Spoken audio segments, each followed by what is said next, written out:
మనం ఈ వీడియోలో డిస్కస్ చేద్దాం bore Gavaskar trophy first match ఆడడానికి ఛాన్స్ ఉన్న ప్లేయింగ్ 11 గురించి.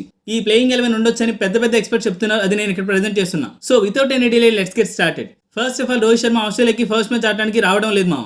ఫ్యామిలీతో టైం స్పెండ్ చేద్దామని ఫిక్స్ అయ్యారు. సో తన ఫస్ట్ మ్యాచ్కి అవైలబుల్గా ఉండడు. సెకండ్ మ్యాచ్ నుంచి స్క్వాడ్కి జాయిన్ అవుతారు. ఎక్స్పర్ట్ చెప్తున్న ప్లేయింగ్ 11 విషయానికి వస్తే ఓపెనింగ్కి జైస్వాల్ పక్కా మామ. వేరే ఆప్షన్ ఏం పెట్టుకోలేదు. తనతో పాటు ఓపెనింగ్ కి 2 ఆప్షన్స్ కనిపిస్తున్నాయి. ఒకటి కేఎల్ రాహుల్, ఇంకొకటి అభిమన్యు ఈశ్వరన్. సిన్స్ అభిమన్యు ఈశ్వరన్ ఫామ్ లో లేడు కాబట్టి కేఎల్ రాహుల్ ఫామ్ లోకి వచ్చాడని ప్రాక్టీస్ మ్యాచ్ రిపోర్ట్స్ చెప్తున్నాయి కాబట్టి మోస్ట్ కేఎల్ రాహుల్ ఓపెనింగ్ కి దింపే ఛాన్స్ ఉంది. లేకపోతే అభిమన్యు ఈశ్వరన్ ఓపెనింగ్ కి దింపి కేఎల్ రాహుల్ నెంబర్ 3 పొజిషన్ కి దింపొచ్చు. ఇదంతా కాదు అనుకుంటే దేవదత్ పడిక్కల్ బాగా ఆడుతున్నాడంట.